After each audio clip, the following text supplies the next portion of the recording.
I messed it up. I messed everything up. So I'm going to get into into our room here.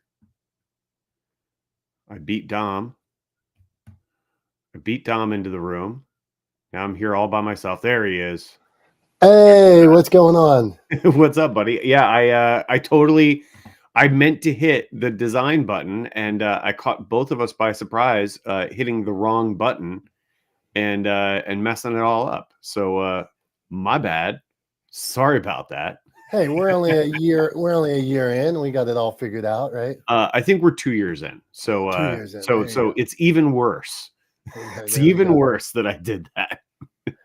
John, do you ever have days where after doing the radio show for 10 years or something you do where you're just like you do it the complete opposite and you don't know why? Yeah, it happens, and at least we know what we did wrong. In the early days, it took a lot longer to figure out. Now it's like every now and then I make stupid mistakes, and it's very quick to rectify. But I make a lot less of them. But yes, it does happen. Okay, so we're safe here, Tom. Oh, I mean, I look, hey, everybody makes mistakes. I make mistakes. You make mistakes. Doesn't matter how long you've been doing something, or how much of a professional you are at something. Even experts make mistakes at things. So, I don't feel too bad about it. I just thought it was funny. I just, kind of, we were in finishing up chatting as we do before we start the room, and I just went up and kind of hit the button. And in my mind, I was hitting the button that opens up the countdown, and I wasn't. I was hitting the button that just makes us go live. So we were just thrust onto the live stage this morning. So I guess we should probably say, welcome everybody to Not the Smartest Guys in the Room. Here we are. We're here every Wednesday morning at 9:30 a.m. streaming live all over the internet. We're based in Clubhouse right now, but this room goes out live all over the place. We're on LinkedIn, Facebook, YouTube, the platform formerly known as Twitter, Twitch. So you name it, you can watch it all over the place, listen all over the place. And Dom and I are here to surround ourselves with experts to help answer our questions and your questions alike. So please jump in, throw something in the chat if you got a question, and we'll take it from there. But I think, Dom, we're going to talk about a little bit about feedback, right? And how to deal with feedback, when to listen to feedback. Curious to hear other people's thoughts, because as usual, I have some of my own. But yeah, I thought I'd just jump right in since I threw us into the room accidentally early without any sort of countdown or preparation. I figured I would just do the intro. How'd I do, Dom? You did pretty good. I like it. I'm glad you did it.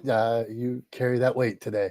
Hey, and your picture keeps getting bumped down on my little thing. So that's Tom will be bringing up the rear today. So, okay, we're talking about comments, feedback. John Jay, interesting. You're one to say, so there's two things here. There's comments and there's feedback. They're a little bit different sometimes, but John Jay mentions like engagement. So he calls it engagement in the comments where he can get so John, you admit you might say something more divisive than I'm comfortable with, or put out a content that is more divisive that gets engagement.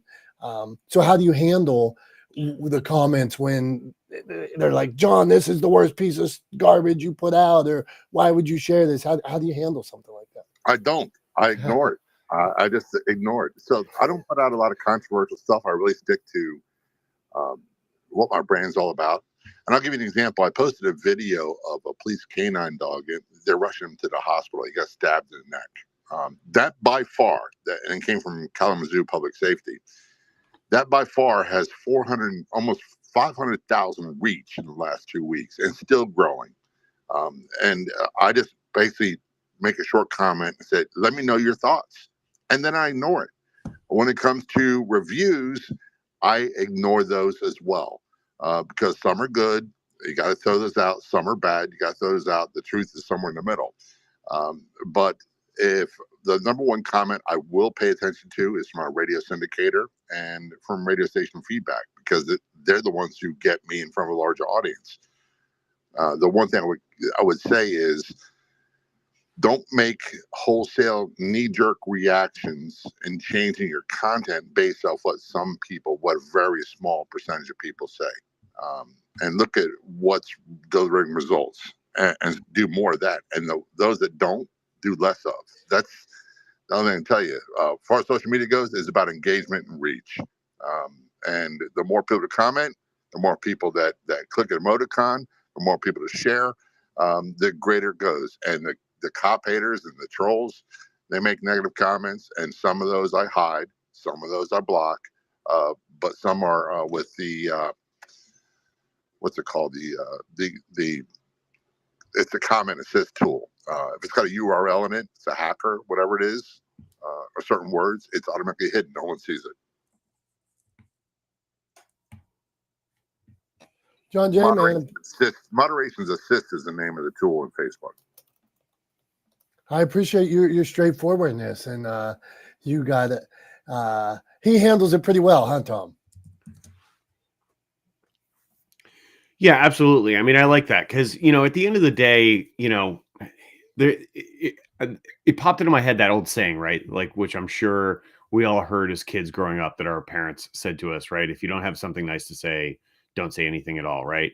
And I think it's not exactly what I would apply here, but I think it's sort of like, if you don't have anything constructive to say, right? If you're not going to say anything that adds to the conversation, that improves or creates opportunity for improvement for the thing that you're critiquing or providing feedback on, then just don't bother. Don't say anything.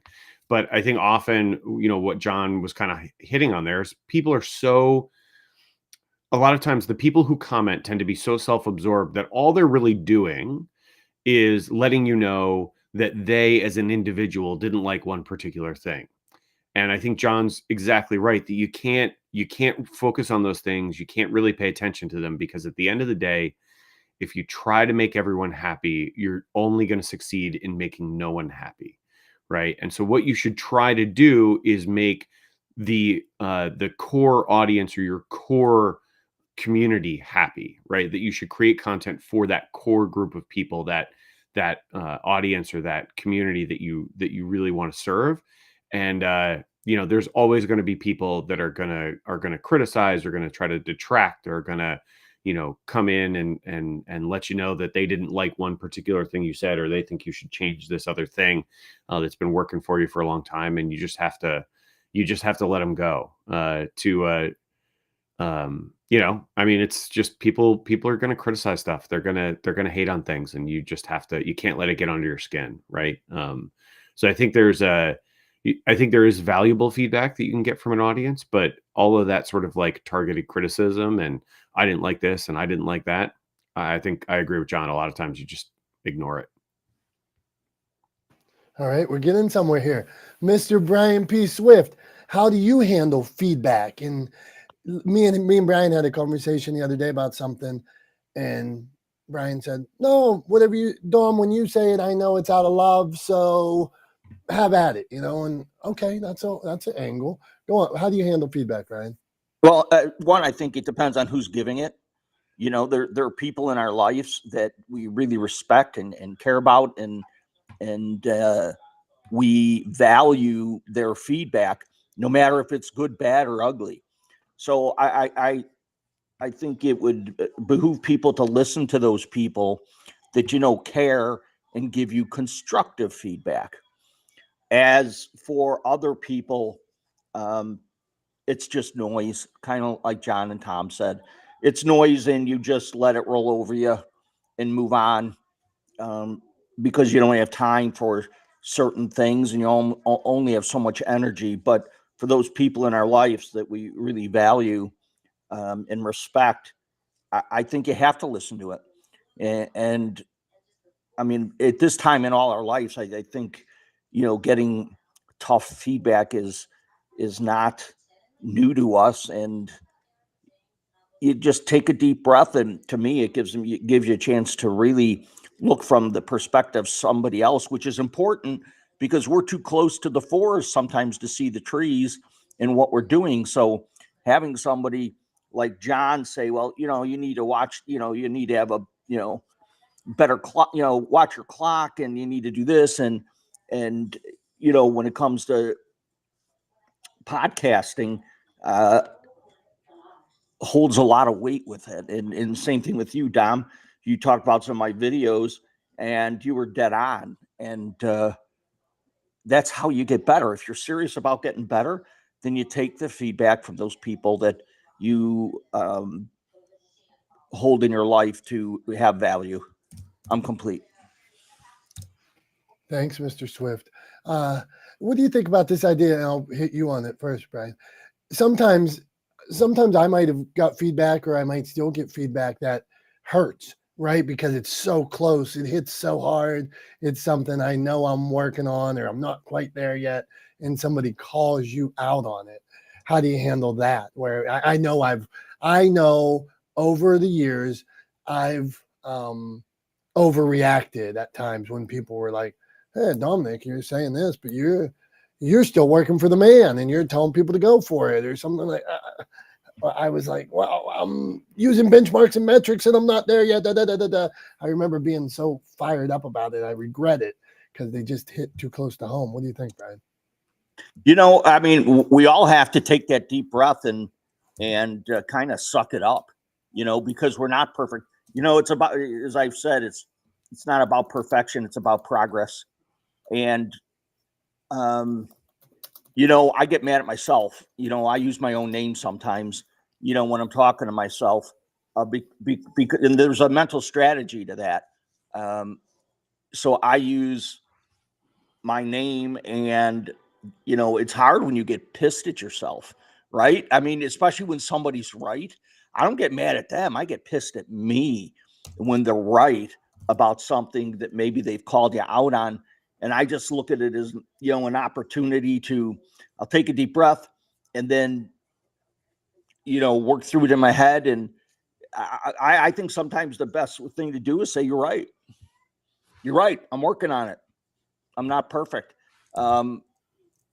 Especially, when it's something that you are working on and you're not where you need to be, but you're working on it. I mean, we have to accept those things in our lives. That's part of growth. That's that tough hump that we've got to accept, and maybe then go revisit, like, why am I not as far as I thought I was, or why am I keep stumbling over this? And there's nothing wrong with that. We're not perfect people. We're on journeys, definitely not destinations. We're on journeys. And along those journeys, we're going to hit some of those spots. And I think I'll go back to my John Maxwell philosophy. Sometimes you win, sometimes you learn. If it's a great opportunity to learn and regroup and come up with a better game plan, they just did you a favor. So that's the way I kind of look at it. I'm complete. Good stuff, Mr. Swift. All right. Not the smartest guys in the room. Tom, what do you have to add there? And then you take us to JC and Dr. Tachi. Go on, man. Yeah, look, man. I was just going to say, I was thinking about this while our friend Brian was speaking there, and one of the things that popped into my head was, something that I've said. I don't know, in this room. I don't know how many times I've said it. I've said it in person to you. I've said it in front of a bunch of folks here before, and in other forums. And that is that I know that I'm not everyone's cup of tea. Right. I know that I am not going to be everybody's favorite. And in fact, some people are just going to not like me. Right. They're not going to like what I have to say. They're not going to like the way I say it. And I think if you're ever putting yourself out there, right, regardless of the platform, whether it's on Clubhouse, whether it's live streaming on the internet, whether it's, doing webinars or seminars or in person or on stage or networking events, whatever. However you're putting yourself out there, you have to accept that you're not going to be everyone's cup of tea, and you have to be okay with it. You really have to accept it. I think it's really the only way forward. And it is really kind of one of those things that people who find a lot of success in presenting in front of other people, in being in front of other people, and performing in front of other people, whether it's, and I'm even talking about actors here, right? One of the things that they are really good at is focusing on doing the best possible job that they can given the circumstances that they're in, right? Given the context of the situation, doing the best possible job they can, and accepting that not everyone is going to love it, right? They may not even love it, right? But you have to accept that you are not everyone's cup of tea. And I think that's how I deal with that kind of feedback. Sometimes when you get critical feedback from an individual, you just go, all right, well, I'm sorry you didn't enjoy it, and you move on, right? And it's all it is. As long as you're doing the best job you can in the current circumstances. This is actually something, I'll just add this bit real quick, and then I promise I'll throw it back to you, Dom. I'll stop talking for a minute. But this is something I say to people a lot when it comes to work in a creative field, right? Which is obviously what I do. I've been in production for 22 plus years now, and I've delivered a lot of content to a lot of people, right? To a lot of clients, whether that's through Talex Media to businesses, or in my career in television, to networks, right? That we're going to broadcast content to millions of people around the world. And one of the things that I've always said to people is, the question you should ask yourself is not, is this perfect? Right? When you're finishing up a project or getting ready to deliver a project, you should not ask yourself if something is perfect, because it never is. The question you should ask yourself is this the best I could possibly do given the circumstances I'm in, given the current context right now? Is this the best this can possibly be right now at this particular moment in time? And if the answer is yes, then it goes. You send it, right? And if not, then you keep working on it. But there's not one thing that I've ever done in my entire career, in 22 plus years, thousands of hours of content that I've produced, right? There's not one thing I've ever done that I couldn't go back and change now, right? So the question you always have to ask yourself is this the best I could possibly do right now? And if the answer is yes, send it and let it go. I like it, Tom. That makes me feel good. I was this morning, I just was looking through YouTube videos. I wanted to go back as far as I could in my YouTube videos and share where I started from, and then I played the video. There's weird stuff about it. Maybe I look weird. Maybe it doesn't sound right. And maybe they don't always sound right now, but I shared the message, and I shared it again on LinkedIn today. And the message was basically what I learned from going broke. And 6 years later, it was a strong message. Like there was a million reasons why it wasn't perfect, but at its root, the basic I said, like, your family will be there for you. You can start over tomorrow and whatever else. I was like, I can live with that. Like, to your point, I can live with what I put out. It was the best that I could do at that time with what I had. And I'm still somewhat proud of it today. All right, JC Dragon, feedback. We're going to you. Then we're going to Dr. Tachi. JC, feedback. Do you handle it? Do you care? Do you blow right through it? Do you breathe fire on it? What does the dragon do with feedback? What's up, guys? Good to be with you. Love to know that we every Wednesday we can get a little taste of each other, after we've met each other. So thanks. Yeah, what's I always like to ask different questions about things. Because the conversation we're having is like, what do you think about this whole concept of feedback? The questions I like to ask, there's two questions on both sides. The first question I would ask everybody that puts anything out there is, why did you put it out there? What was your goal of putting it out there? Were you just seeking validation? Are you trying to promote something? Because sometimes we unconsciously have our own agenda of putting something out there, which would prompt you to react negatively to getting negative feedback if it's not what you were looking for, right? Because there's one side of that is, any action on your post, and I think John, said something about that, is action, right? It's publicity, right? But then on the other side of it, I mean, my observation, especially in the realm of social media, and we got podcasters here, I would say we live in a world full of people that have a high priority of being right, including us. Human beings like to be right. So whether you're getting positive or negative feedback, another question I like to ask, because I like to stop what I initially think and just pause and observe and say, well, what would prompt somebody to give you positive feedback? And think about that for a second. If you put up a post, by the way, Dom, I love the posts that you've been putting up about, like, you know, times of the past and stuff, and playing with your kids and stuff like that. That's been great. You should keep going with that. It's entertaining. Thanks, brother. But think about it. If I like or love or comment on something and give you positive feedback, why did I do that? To some degree, I'm trying to be right and I'm trying to validate myself. So let's look at the other side of it. If I give you negative feedback, it's the same thing. I'm just trying to validate myself, of trying to be right. So I like to I'm open to all feedback because I'm a big fan of human behavior. When I meet a complete nincompoop and knucklehead, I'm fascinated by that guy. And he typically reminds me of why I love the people that I love in life, because I think there's more nincompoops out there. So I'm open to it because I like to observe rather than participate in it.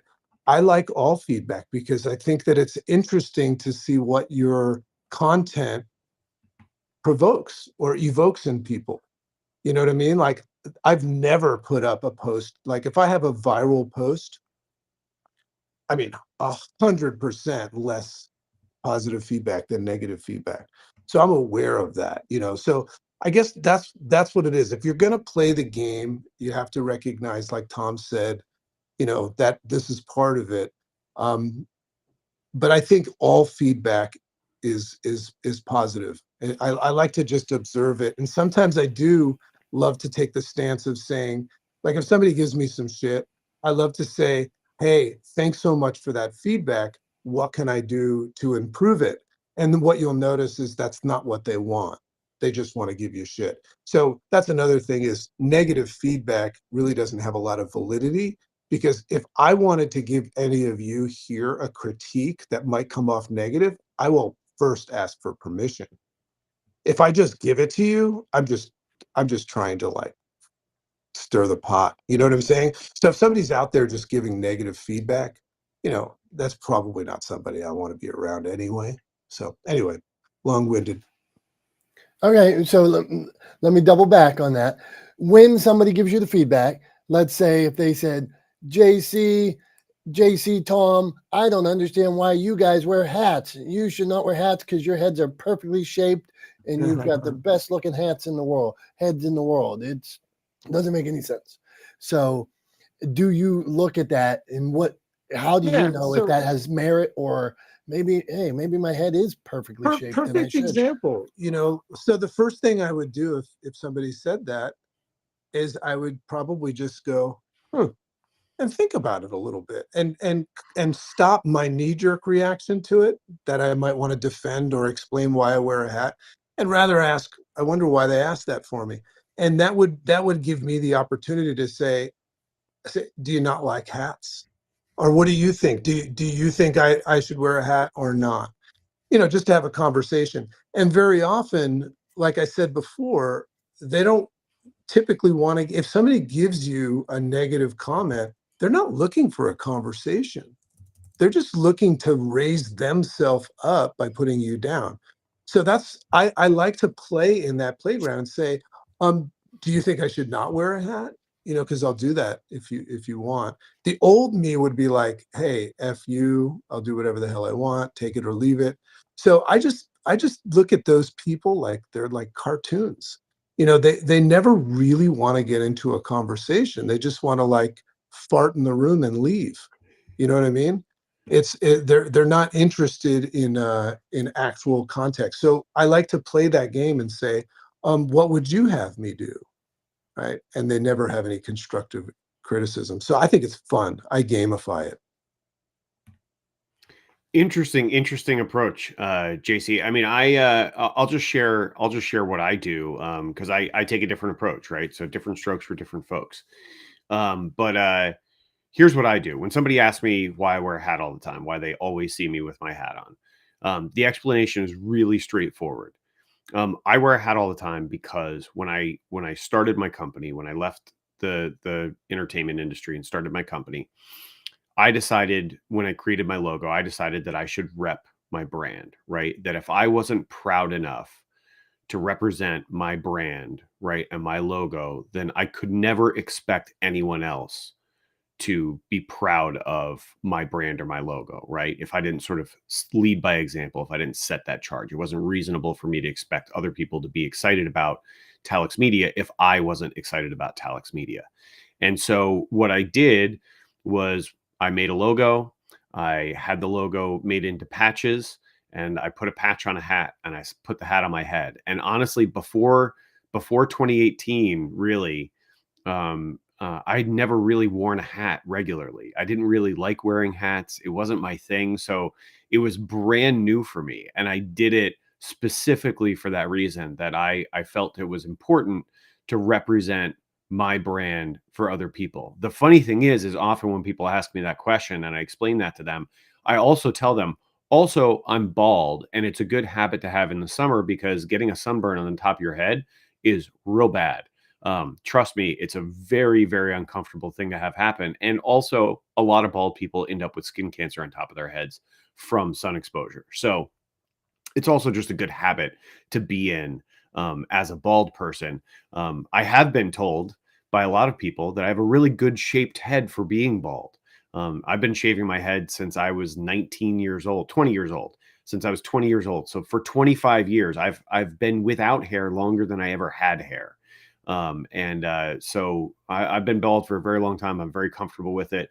It doesn't bother me at all when I play dress up a couple of times a year and go to nice events, a dinner or a function like that. When I have to put on a suit, I don't wear my hat for those things. And if you've seen any of my wedding pictures, some of which I shared online when Becky and I got married last year, I didn't wear a hat for that either. Although I did have my hat with me. I thought I was going to put it on, but during the reception, but then it was warm. So I didn't. But yeah, that's why I wear the hat, right? I just explained to them, hey, this is why I do it. I don't really care if they like it or not. They can say, oh, you shouldn't wear it all the time, or oh, I don't think it's appropriate. That's fine. They're entitled to their opinion. It's not going to change what I do. But I do just explain because I think there's a good reason. And often people go, oh, okay, that makes sense. And they kind of leave it there, right? So even if they don't like it, at least they understand that I'm doing it for a reason. And I think it's kind of important to convey that for people. So I just wanted to share that. We're going to go next to my friend and yours, Dr. Tachi, who's here and who we haven't talked to in a bit. It's been a hot minute, I think, since Dr. Tachi's been in here and talking to us. So great to see you, Dr. Tachi. How do you deal with feedback you get from folks and from the content you share? What's your approach? Hey, good morning, everyone. My sister was visiting from Malaysia, so I haven't been here for about like 4 weeks or whatever, but I'm glad to be back. So I think there is value in feedback depending on who it comes from, as was said, depending on how it's said, depending on whether or not it's intended to be constructive. And you can tell when people just have nothing to say and they just are miserable, and when people actually have something constructive to say. That said, for me, it really depends on who's saying it, because I by no means am I perfect at all, not at all. And I, for the most part, I'm exposed to constructive feedback, definitely. But I'll tell you this: there are a lot of people that just like to complain, especially people you may not know. And so, if I don't, with my students, for example, do I ever read student evaluations? For the most part, nope. Because if there's something that you want to tell me and that you're having an issue with, come and tell me because you actually have access to me. Don't wait until after the fact where it's going to be anonymous and then you say whatever you have to say, because I know that I'm a damn good professor and that I'm there for you whenever. Most people don't talk. I teach completely online. Most people don't say, hey, do you want to have a phone conversation? I've gotten so many students who say this is the first time a professor has ever offered that to me. In my head, I'm like, that can't be so, but I'm like, that could be true. So if I'm offering all these ways for you to give me feedback where I can actually help you and I'm there to help you and you choose not to do it, well, then I can't help you. There's nothing I could do after the fact. So if I'm not giving too much weight to things that are not told directly to me after the fact from people I actually know, like students, why do I care about people that I don't know that much that are going to say it in an inconstructive way? So that's kind of how I handle it. I love feedback because it lets me know that things are working. So I always pay attention to, like when I make videos on social media, I love paying attention and then answering back, even if it's not the most positive thing. But for the most part, I have never gotten comments that were, if they didn't agree, it was always constructive. I haven't gotten where it's like trollism yet, if that makes any sense. So maybe I need more experience with the negative to answer this, but that's my take. Nice. I got that. I mean, yeah, I don't know. I'd be curious to see how you would deal with a little trollism. What if she got real mean all of a sudden and like, is there that side of Dr. Tachi? Do you ever just rage on people? I don't like to do that because the thing is I know how I can get that. You want to stay on the good side of me, seriously, because really I'm pleasant and I like most people unless you give me a reason not to like you. But don't play with me because you'll cry. That's all I have to say. There you go. Go on. I was gonna say, don't mistake Dr. Tachi's kindness for weakness. That was the subtext there. Don't mistake it.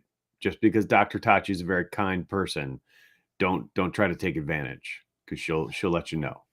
That's right. You're getting a thumbs up from John Jay. John Jay, you want to add something there? Kindness. I agree with Dr. Tachi 100%. Number one, I don't like how I feel afterwards. It's not about them. Look, they go about laughing. They don't think about you at all. But I pondered that stuff forever. Number two, and this is a really practical thing, I have to consider what my goals are. My goal is always to increase my reach on social media. It's always to get more radio stations. It's always to get more podcast listeners. If I deliberately divert from that to address a troll, I have gone to their level and totally distracted myself from what my goals are. So there's an old saying, I believe it's Tom, I can't remember who said it, but it's never argue with an idiot. They'll always beat you with years of experience and drag you to their level. And I add in there, especially on social media. So I just don't do it.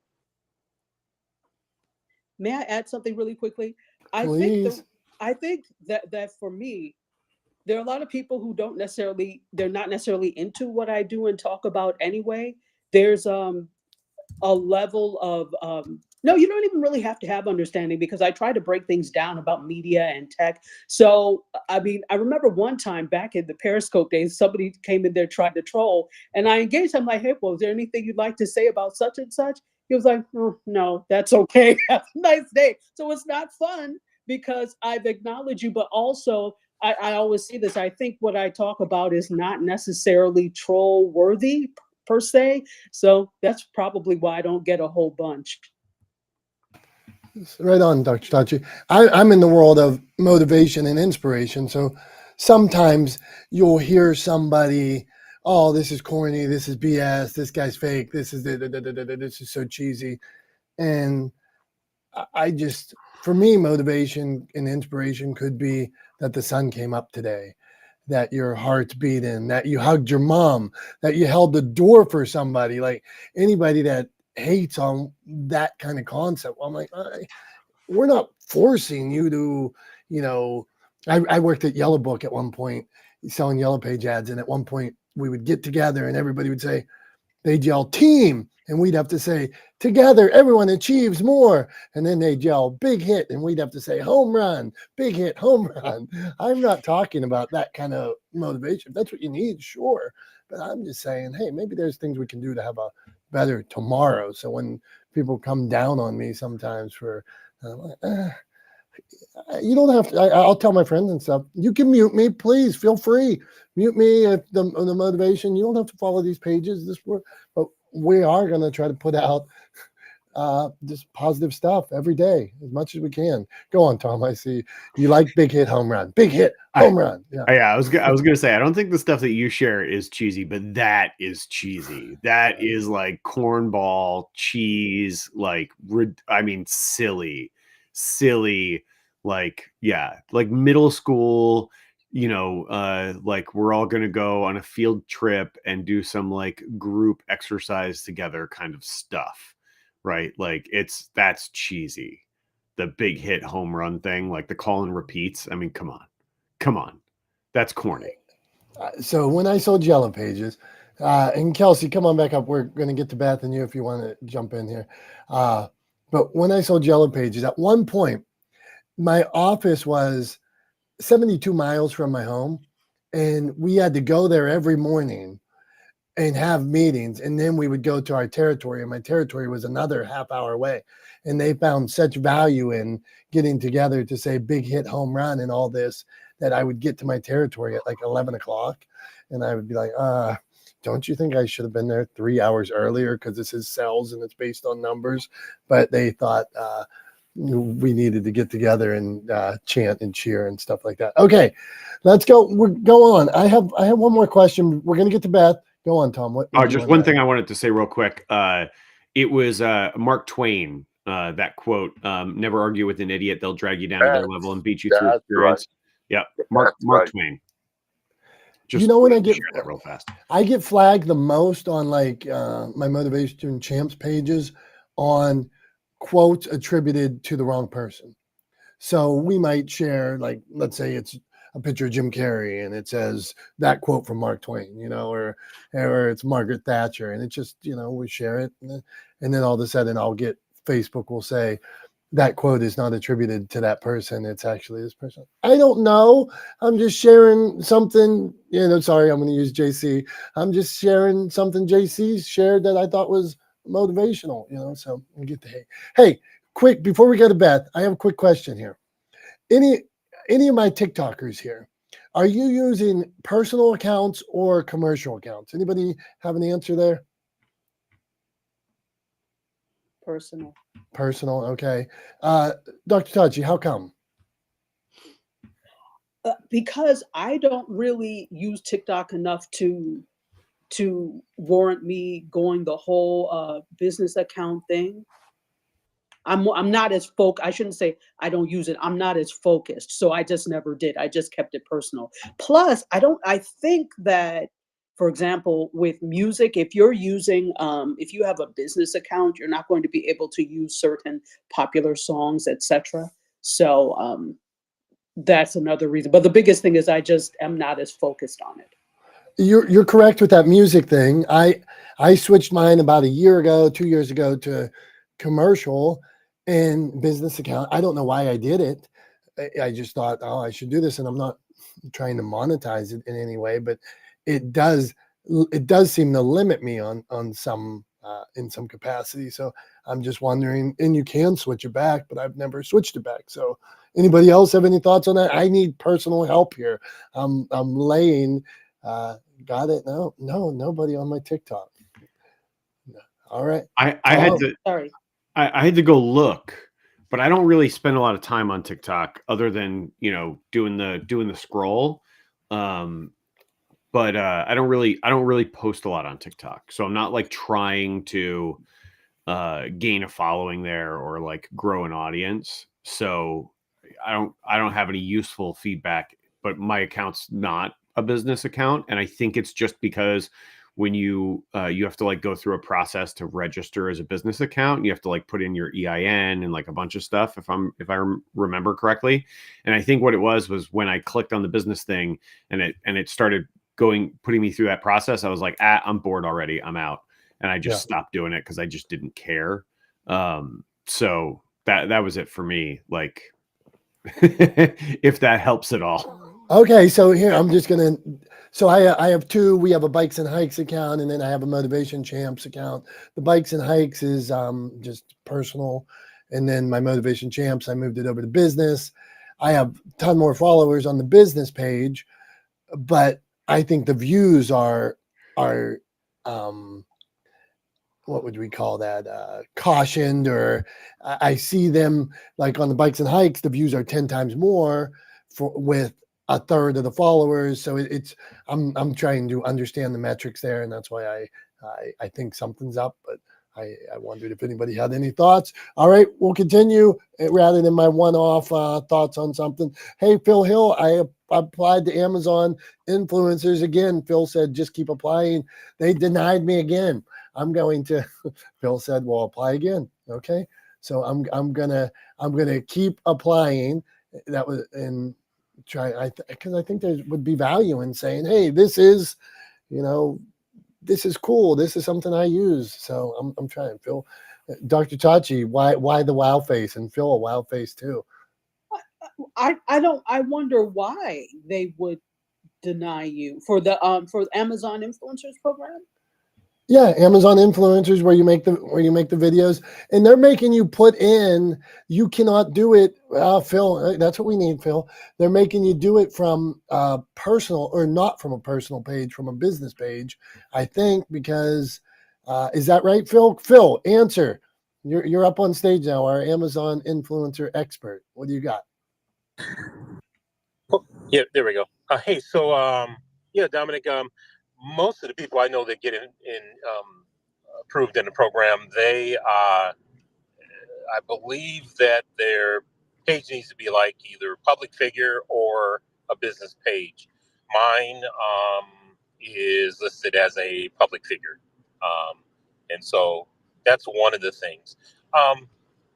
Dominic, tell you what we do. We reach around to me when you can get a chance. We'll connect and quick few minute phone call or something.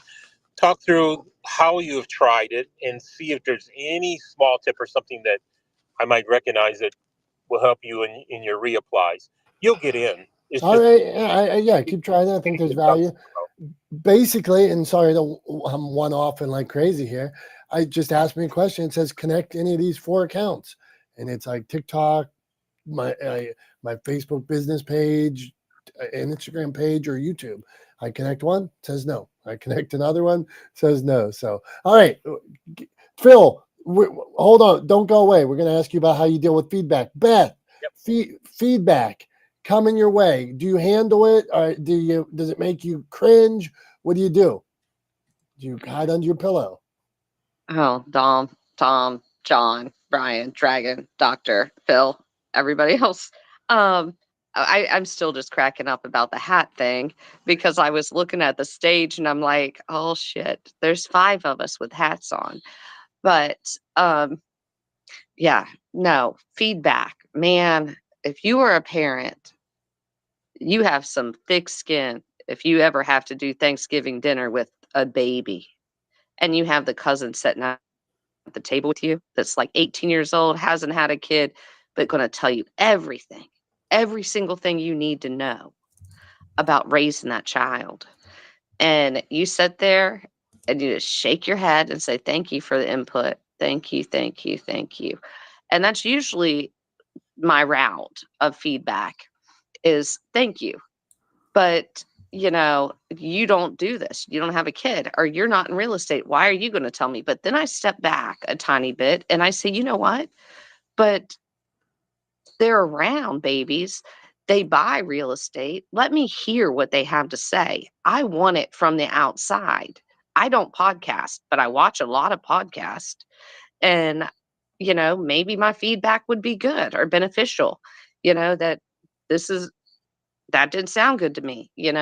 So I always think feedback is the real back. They are there to help. And whether it's good, it's not good, if it's coming from a bad place, whatever. But like, what was the movie? The Good Gentleman or whatever, the military movie where they're in court and they're like, you can't handle the truth. A lot of people can't handle the truth and they take feedback as so negative. But it's needed, right? And then they will sit and ponder it and go over it. I've done it many times, like, oh shit, you're right. I probably should shut down that account and not do that. I probably should move companies from here to there. But at the time, it didn't feel that great when they're telling me because I think things are running smooth and great. But I love feedback. That's my input. And keep wearing your hats, guys. You do have beautiful heads. You look fine. Just keep wearing your hats. Don't worry about people. That's my feedback for the day. Okay, good Thanksgiving advice.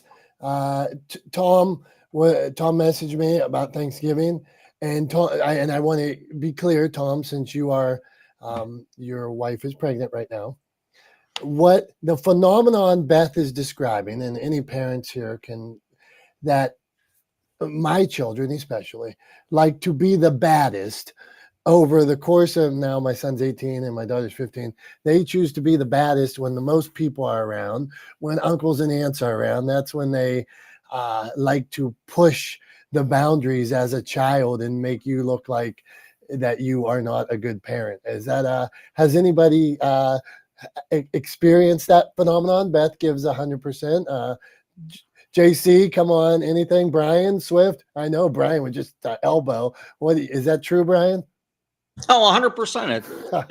You know what? They never, do what you want on command, or be the way that you want. It's like your dog, my dog could do 1,000 things that I ask him to do, and then you get him out in public and, he does something different. That I think those are just natural stages that every kid goes through.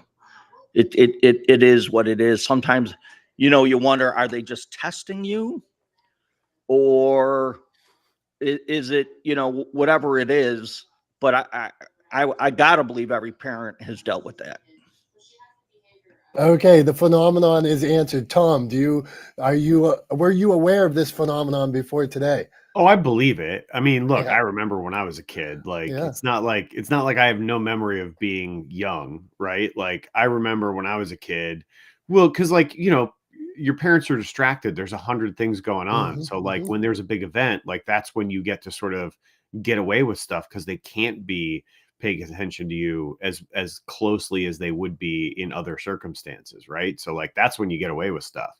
And for sure, you put a bunch of kids together, a bunch of cousins together at a holiday or something like that, they're going to get into some trouble, right? Like, it's sort of the way it is. But yeah, no. So I just I totally get that, and I get that, like, everybody likes to give feedback and thoughts.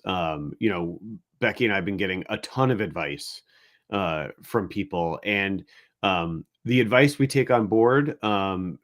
For the most part, but when we get those, like, oh, you don't know how it's going to be, or you've never been so tired, or like any of that kind of stuff, we both just sort of roll our eyes because we're like, okay, like, we get it, like, we haven't done this before, so we're idiots and whatever. Like, but we've gotten a bunch of good advice from friends and family. One of the pieces of advice that I really like was a friend of mine who said to me, a lot, just remember, it's going to be tough at times. Just remember that a lot of people have done more with less. So you'll be fine. Like, even, there are going to be times when, like, it's very challenging. Just remember that a lot of people have done more with less, and you're going to be fine. And I thought that was one of the best pieces of advice I've gotten. But I'm pretty well over the you're going to be real tired stuff, and you don't know how hard it is to raise a kid stuff. I get it. I don't. I understand that. Like, haven't done it before. How could I possibly understand it? I don't think I know. But I'm ready for it. Like, it's happening. So we'll deal with it as it comes. But, like, I'm tired of hearing about people telling me how tired I'm going to be. I get it.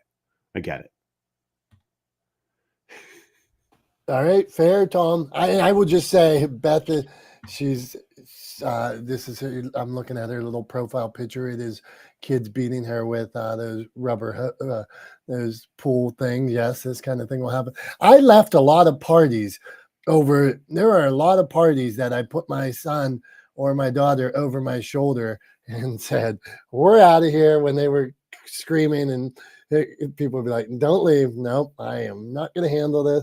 I am not going to accept this. They are out of here. left vacations, drove home. Yeah, don't mess with me on vacation. We turned around. We left early. Sometimes I would leave like my shoes and my pants and things like that still at the hotels or wherever, because I would leave. I would pack so quickly just because I was like, I'm out of here. Sometimes I'd go down to the desk and I'd say, can I still get tomorrow's, if I don't stay today, can I still get money back? And they'd be like, yep, I'm out of here. So go on, Tom. What do you want to add there? I was just going to ask, how many times have you broken out the classic, these two classics, right? I'll turn this car around, right? And don't make me stop this car. Never. Don't do that, Tom. Don't ever do that, because you know what? That's what they want to do. They want to go back home. They want to no, go do what you want to do. Don't ever say that. Keep That's a going. good point. They want to go back home. All right, here. Now I'm going somewhere else here. Well, hold on here. So we were talking about the hats. JC still here? I got to read these comments. So JC left. JC said he wears a hat in truth because he has messy hair and his wife likes him in a hat. There you go. I said I wear hats to train my hair. Yep, it goes backwards easier if I wear hats more often. Hide messy hair. Yep, some days I just don't feel like combing my hair. And hide in general. I like to wear, I don't have the flat bill like Tom. I wear my bills more like turned down over my face. And that's why I wear hats. So, all right, Peter. Peter's got a hat on? We're going to Peter. So, Peter, 2 questions. 1, why do you wear a hat? 2nd, what do you do with feedback? Do you care about it? Are you like, well, maybe I should do that? How do you handle it? Go on, Peter. Peter's driving. Peter could be driving too. So yeah, I'm at work right now, so I'm gonna be quick. I do take the feedback and try to put it, use it to my advantage. And why do I wear a hat? Is that what you asked me? That's right, man. You're wearing a hat in your picture. I'm asking you why you wear a hat. Go on. Because I'm going gray. Me too. Literally, that's the reason why. That's the reason why. All right, good answers, man. Keep hanging out. Were those good answers, Tom? Yeah, I think so. I mean, look, hey, whatever floats your boat, you can wear a hat for whatever reason you want, right? I mean, like if JC wants to wear a hat to hide his messy hair, or because his wife, likes the way he looks in a hat, that I think those are fine reasons. If you want to wear a hat to train your hair, I don't really understand what that means, but okay. Like I said, I've been bald for so long, I don't even remember what it's like to have hair. But sure, whatever floats your boat. And if you want to use it to hide, cool. Like, with like the really curved brim, that works too, right? Like whatever, I think any reason is fine, right? Like if you like it, if you're comfortable with it, then, do it, like go for it. Right. I don't see a problem for sure. So if Peter wants to wear a hat because he's going gray and he feels better, then yeah, wear a hat, man. It's all good. It's all good. John, did you have something you wanted to add to that? Yeah, the hat thing. 2 things. Almost never wear a hat because my head is really, really big. And the biggest lie is one size fits all, especially with baseball caps, because they don't. They never sit right, and it always looks awkward. And I look like a goofball. So I don't wear hats. But there are some people I listen to all the time, and I listen to my wife no matter what she says. I try to take in consideration what she says. Different type of feedback. My daughters, my mother. But people that really matter, when it's constructive criticism, I listen. When it's social media, people being haters and trolls, I don't pay attention at all. And I say it again, when it comes to reviews on a podcast, I don't pay any attention to that. As a matter of fact, I don't even solicit them, because to me, it's a total waste of time. Put out the show that you think works and look at your metrics and go out. Then compare Hey, it to John, whether you should wear a hat or not. can I pause you on that? That was in there. So people asking for reviews and stuff like that. You're saying, F it, I don't do that. Yeah. I don't do it at all. I ask people, if you like the show, tell a friend or 2 or 3. And I said in a joking way, because referrals matter more. Reviews, they don't do anything to increase your downloads. They do nothing. As a matter of fact, they can do more harm than good. And let's just say the platforms that you can leave reviews on, there's quite a few that you can't. So why would you do that? I don't put that out there. As a matter of fact, I'm going to double down, triple down my efforts in getting referrals and ask people to tell their friends and their family about my show. Gotcha, John.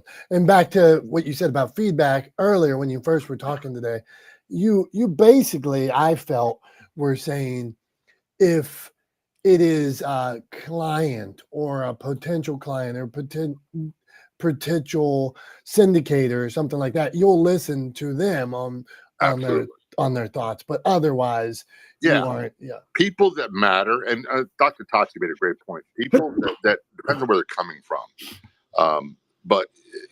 I always have to measure myself. So my dad used to say this when he was still alive. He goes, what do you call a one-man boxing match? And I'd sit there and fret over that for hours. And he said, there is no such thing. It takes two people to volunteer to get into the argument. Then he'd follow with, who's a bigger idiot?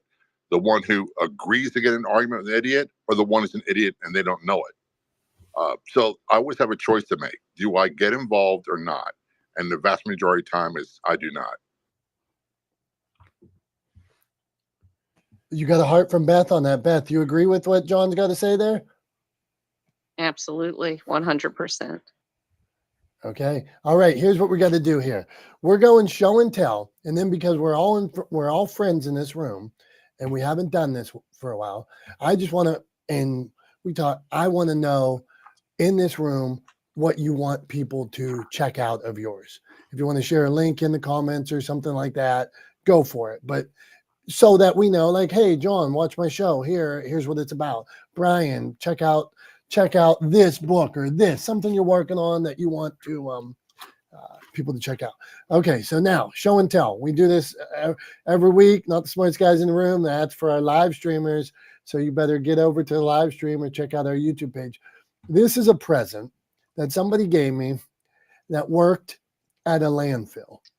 And hypothetically speaking, things come into a landfill sometimes, and it could be vacuum from stores or stuff that's returned. This was something they found in a box, and they didn't want it. And they said, hey, Dom, would you want it? And I'm like, yeah, that's the coolest thing ever. So here it is. This is my Wilt Chamberlain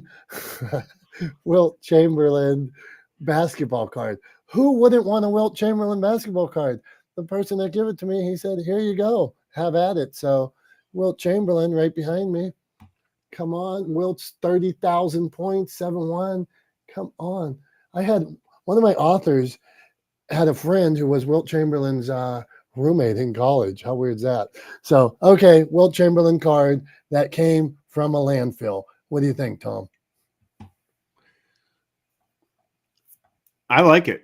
I think that's a good one. That's an interesting. If you had just pulled out the Wilt Chamberlain card, I would have been like, meh, because it's not my thing. I'm not a big sports fan or collector of sports memorabilia or anything like that. You definitely, your fandom for sports, broadly speaking, far outpaces mine. But yeah, I don't have any sports collectibles or anything. So if you had just pulled that out without the story about how you came to have it and where it came from, I would have been like, meh, cool. I mean, I know who Wilt Chamberlain was. I know his nickname. I know his nickname. I know like that he was, an incredibly accomplished, basketball player. And I think a Hall of Fame in the NBA Hall of Fame, if I'm not mistaken. But yeah, other than that, I think the story is really kind of what makes it, though, that it came to you through such unusual means. Like, to me, that's what makes that card so interesting and worth holding on to. So I appreciate it. As usual, I appreciate the story. Big surprise there, right? That I'm all about the story. Thank you, Tom. The story plays. The story plays, right? Absolutely. It matters. Absolutely. The story makes all the difference, I think. Always. Okay, let's do this. John, Jay, thank you. You shared a link. So we're starting with John. We're going around the room. John, the Brian, the Dr. Tachi, the Beth, Phil, Tom, Peter, Marcella, me. something you're proud of, you're working on. Just tell us about it. Tell us how we can find it, and then throw it in the comments. John Jay, you've done this before, so please show us how this should be done. Well, the one thing I would say is please follow me on Facebook. I pinned a link in the chat, the Law Enforcement Talk Radio Show and Podcast, because if you follow there, you create a revenue stream. You may not listen to my show, but you might. And if you follow me there, there's about, on average, 14 chances that I will have a chance to connect with you every day. So that's the one thing that I would say. You want to listen to my show? That's great. You want to tell a friend? That's great. But please follow me on Facebook more than anything else. To me, that's the most important thing because it means revenue and growth. Thank you. John Jay, well done. Simple. Tom, what'd you think about that? Was that well done? Nailed it. I think you nailed it. So, Brian P. Swift, you want to follow John Jay's lead? And seriously, guys, I'm saying put something in the comments here, and we'll give it a follow. I'm gonna put TikTok in the comments. So go on, Brian Swift. What do you got? What do I have? I would like everybody to check out our 501c3 nonprofit SOAR, which that's the acronym. It's called Swift Outdoor Accessible Recreation. Don, maybe you could throw that in the comments for me, the link. And why? Well, if you remember the winter of 1979, like I do, I was 17. I was out playing football at the park with friends, and I broke my neck and became a C6 quadriplegic. That being said, since 1979, I've been so blessed to be able to do so much with my life and thrive and live a crazy, fun, exciting, fulfilling life, which I'm still doing. And because of that, 8 years ago, we started a nonprofit to help people with disabilities get back outdoors. The reason being, I believe a lot of healing happens outdoors. And one of the things people with disabilities give up, and one of the things that really haunt them is their lack of ability to do the things they used to love. So if I could get people back outdoors because they used to love riding bikes or walking down the paths, we'll get them a accessible trike or a therapeutic hand cycle, whatever it is. If they like to fish, if they were into photography, we'll get them a setup that attaches to their wheelchair so that they can, mount a camera on it and still do the things they love to do outside. So if you could check that out, that would be awesome. I appreciate it. Thank you. Great one. Great one, Brian. Really appreciate that. Appreciate the message there. Dominic is pulling up that link. He's throwing it in the chat. And then just so you guys know too, I'm going to share these out through Restream. So they're going to go on some of the channels where we're streaming also. They'll be on the Talex Media Facebook, Twitch, and YouTube pages. And then I'm sure Dom will add some to his pages too if he gets a chance. But I'll go ahead and share those out as we're going here live. So anybody on any of those platforms can check out your stuff. Awesome. Next up, Dr. Tachi. That's the next. You're the next on my list. I got vertical. Dom is left, right, up, down. I'm just vertical over here on the desktop version of a Club Deck. So going down top to bottom, we got Dr. Tachi next. Dr. Tachi, what's something you want folks to check out?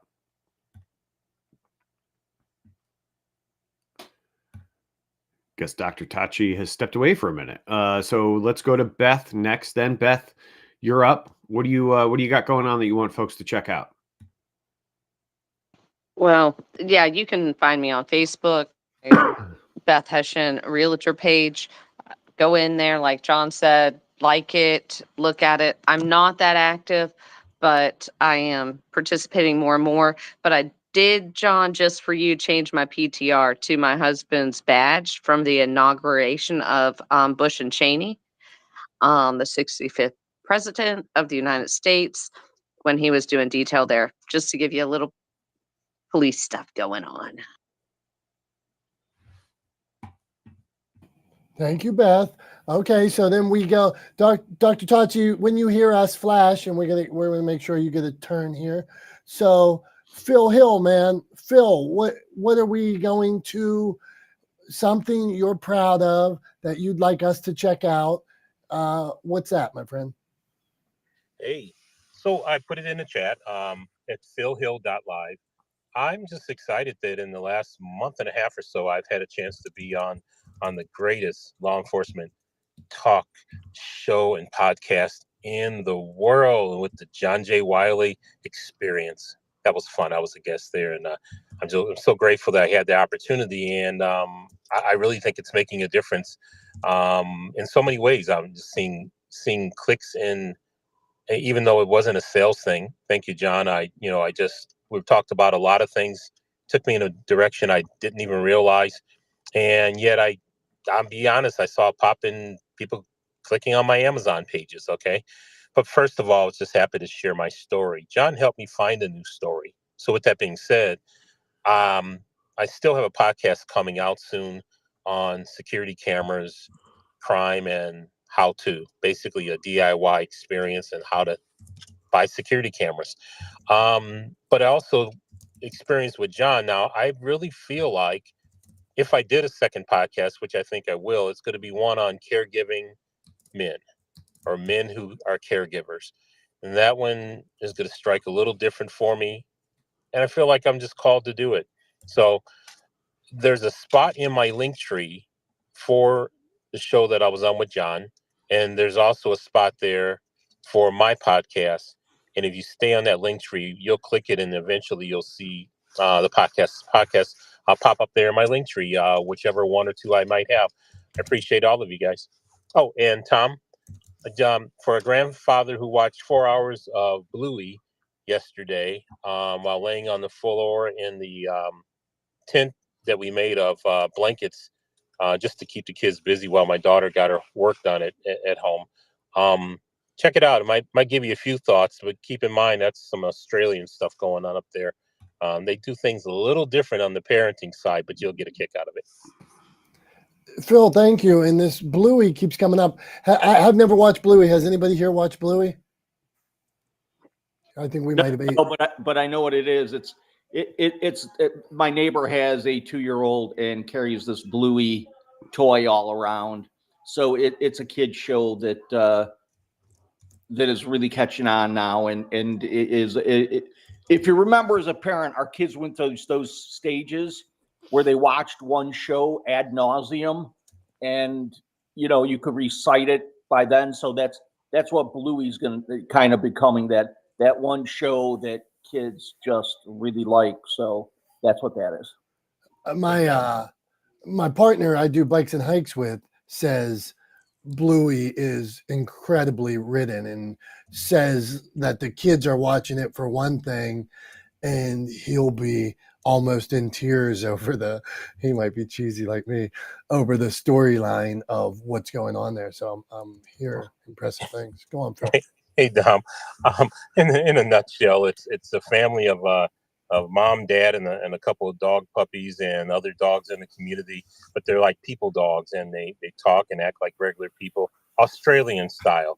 I thought about Bluey when Beth put up this person getting beaten with the wet noodle things, because that happens a lot in the Bluey cartoons. So anyhow, enough of that. Got it. Okay. Thank you, Phil Hill. Thank you, each of you, for being here. We appreciate it. We don't say that enough, but we do. Okay, I'm going to read. Tom, here's what we're going to do. I'm going to read Peter's because he says he's driving. I'm not going to be able to hear him, so I'm going to read it for us. Then we'll go to you. You give us something you want the people to check out. I'll give one, and then you can give us a wrap up. How's that sound? Okay, he gives me a thumbs up. Now let me read Peter's. Okay. Ta-da, you hear him. Ta-da. Peter Mata. I'm working on getting my podcast out called Unfiltered. Hopefully we'll be out by end of March. He's in a work truck right now. It's loud and you won't be able to hear him. Peter just started on Clubhouse not long ago. I'm telling you that. So give this guy a follow. I met Peter in person. Might have had a frosty beverage sitting right beside him. He was a good dude. So check him out. Tom, you have what is something you want us to check out? You wrapped that up so quickly. I was taking a bite of a graham cracker and I had something in my mouth. I was like, oh, I got to swallow this fast. Sorry, my signals aren't great. Didn't expect you to be so fast. So yeah, so I got something for you. So I've said this tons of times in here before. I'm on a mission to humanize the world of business, right? And if you want to learn more about how I'm trying to do that, and the work that I'm doing to that end, I think my book Legendeering is a great place to do that. I'm very proud of it. I'm excited for it, to be out in the world and for people to read it and start putting it into practice. And if you want to learn more about Legendeering, all you have to do is go to legendeering.io. Very straightforward. The link is in the chat. I also posted the link to everybody's stuff, including Dom's TikTok, and everybody who shared a link in the chat also went out on the links that are Restream's able to repost to. So check it out. Go to legendeering.io, learn a little bit more about Legendeering. And that's what I got for you. Thank you, Tom. Good stuff as always. Julie, Kathy, if you want to share something in the comments or come on up, go ahead. Hey, John, Dr. Tachi, Beth, Phil, I think I might be like on these platforms. I'll talk about platforms, but do you go out and say, like, on Facebook, check out my TikTok? Do you go out on LinkedIn and say, check out my YouTube? Is that something we should be doing? Should we be doing it more? Or is that a complete like bad thing? Go on, John. I post periodically about follow me on Apple, because that'll affect the Apple charts. I post periodically about follow on Newsbreak, because that does create a revenue stream for me. But I never start with checkout. I never ask them to do something. I always start with what's in it for them. I try to. So if you look at my page, 90% of my posts are all engagement driven. And even the post where it's check out an episode of my show, it's never worded that way. I start off with the first word. I try to literally get their attention with what's in that episode for them, and make it not about me. So in short, I almost never post, hey, do me a favor, do this, or check me out, or hey, I, me, mine. I try to eliminate that from language at all. Totally. Okay, got it, John, and good stuff. So always, and it's borderline cliche, but always leading with value. So over here, you will see this story is about XYZ that you might be interested in, or something like that. So got it. I'll give you mine. I put over there TikTok. I put Motivation Champs TikTok. The reason for that is I probably don't share enough what's going on over there. I try to share same thing, inspirational content as much as I can. Inspiration, motivation, quick. I believe that it's an emerging platform. I believe in Jack Welch's first to market, meaning I do inspiration with a slice of humor. I try to share inspiration with a slice of humor. Over on TikTok, you'll see authors opening books. You'll see me out riding bikes, just trying to share a lighter, inspirational content, because I believe there's a lot of people on that platform and going to that platform that may never have been exposed to that kind of content. That, hey, it's going to be all right. Hey, better days are ahead. Hey, keep your head up. And so that's the kind of content that I try to put out over there. So not the smartest guys in the room. Tom, you got back right at the right time. Hold on. Let me look. I'm going to look over in the comments before we go to you for a wrap up. See if Julie, Kathy, or Mary wrote anything over there. Okay. Tom says he's on a mission to humanize the world of business. And if you want to learn how, I'm working on Tom, I'm on a mission to humanize the world of business. And if you want to learn how I'm working on it, go to www.legendeering to learn more. Okay, that's Tom's. Tom, we've talked about a lot today. It's that time of day. Are you ready to wrap us up? Well, unless you think it's a bad segue. Go on. No. I am. I just want to clarify. It's legendeering.io, not just Legendeering. It's legendeering. You forgot the dot. And if somebody just types Legendeering into a search bar, it's just going to give into their web browser. It's just going to take them to a search. So it's .io, legendeering.io. Got it. Thank you, Tom. So check that out. Dom, maybe that's why sometimes you have trouble loading websites. You got to put the .com.io. You got to put that in. I'm getting a new hard drive Thursday night. This thing, I'm going to go fast as can be. I'm not I'm not going to get kicked off, and I got a new storage tower over here. I Yeah. will be big time soon. All Now we right. just got to work on your camera. What's wrong with my camera? You're super fuzzy, bro. I'm fuzzy today. I Oh, look yeah. at myself. You're all kinds of fuzzy on my end. Come on. What camera do you recommend, Tom? Well, that's a loaded question, Phil, because it depends on a whole bunch of things, right? I'm going to use my favorite answer when someone says someone asks me a question about what I recommend. It depends, right? And that's, I heard somebody say one time, which maybe I like just because it makes me feel good because I do this often. But somebody said, an expert is an expert when that's their answer to a question like that, right? Because there are thousands of camera options available. So it really depends on what your sort of end goals are, what your budget is, what you're using the camera for, the kind of computer you have, how it's going to interface with the computer, what you're using for audio. So there's a million ways to answer that question, and there's no way I could just answer it right off the bat. All right. How about for Dom's setup, and you probably know what his setup is, and for what Dom needs and how his capabilities that he can work it. Which one would you recommend now? Yeah, I would recommend Dom gets a plug and play camera, like a straightforward USB. I would suggest a high end web camera for Dom would probably be the way to go, because Dom is and he's not going to be surprised by this. He knows he's not the most technically savvy person, and so a plug and play solution is the way to go. And then having somebody walk him through the setup process too. He looks better now. I don't know if he changed some settings.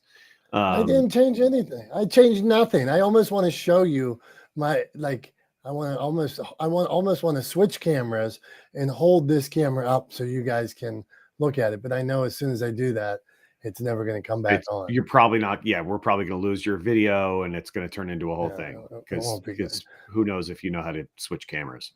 Oh, all right. Forget you. You better wrap up quick.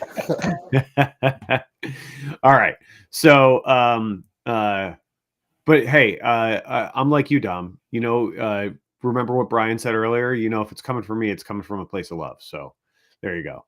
And truthful and same, like Brian, you saying that to me, like obviously when somebody tells me, yeah, try to figure it out, try to make it better with what I have. Okay. Like when I'm willing to spend $100 more on, this or that, or 200. Okay. Yeah. As of today, I used to use just a computer camera, and I can look back at our smartest guys in the room from 2 years ago and see that it was really fuzzy looking, and I thought it was good at the time. I don't know how I sit there looking at that fuzzy thing it was like really fuzzy. So who knows? All right, go on, Tom. Well, it just got better. So I don't know what you did, but it just got better. You don't know what you did either. So it's all good. It's all good. It's starting to get a little fuzzier again. So I don't know if it's just it could just be a buffering issue. I don't know. Well, there's no telling. Anyway, so I got a little bit of a wrap up. This is actually inspired by something that Dr. Tachi shared recently, which was an article talking about how Tyler Perry has suspended an $800 million expansion to his studios down in Georgia and the explanation is, and what he said was, he's done so because of the demonstration that OpenAI's text-to-video model Sora put out recently. So I found that article very interesting for a couple of reasons. One is that I was really shocked that someone would suspend an $800 million investment in a studio because of an OpenAI model. So I went and looked at it. I looked at the video that OpenAI released that Sora put together, right? And it's impressive for what it is, but it's not even close to being being ready to be rolled out. I mean, the videos are obviously computer generated. They are the kind of thing that if I hired an animator and they sent me, or an effects artist, and they sent me videos that looked like this, I would send them back and have them redo it. They're obviously not real. They're obviously fake, right? They're obviously computer generated imagery. And so in looking at it, I was really surprised. Like, why would Tyler Perry suspend this expansion? And it's not because of what it looks like now. It's because of what it's going to be capable of in the future. Right. And I think he saw that long term, it probably depends on a lot of things, like what the return on investment and how long it was going to be before that $800 million investment paid off, right, or paid for itself, or started turning a profit for him and his business. That he looked at it and said, well, that timeline doesn't match up with when I think Sora and these OpenAI video models are going to be, or these other AI video models are going to be usable. Right, that the timeline doesn't match up. They're going to beat me to when I can actually turn a profit, and they're going to make it so this doesn't end up being profitable. So I don't think it was a short-term reaction. I actually think it was a long-term reaction, and I'm going to give Tyler Perry that benefit of the doubt because he's a pretty astute businessman, and he has been as successful as he has been because he's been good at sort of looking at what's available, what's going to be available, where trends are moving, and been able to adapt to those trends. So anyway, all of that is to say, I think, at the end of the day, Tyler Perry didn't say it's not going to put us out of business. It's not going to destroy the film industry. It's not going to be the end of my company or anything like that. It just means that he's going to change his tact going forward. And I think there's a valuable lesson in that for all of us, right? Whether you're somebody who is still trying to avoid any interaction with OpenAI or ChatGPT or any of the other AI models available. If you're trying to avoid them, I would say you do so at your own peril. They're here. They're not going anywhere. But they're tools. And as such, we should all learn how to use them.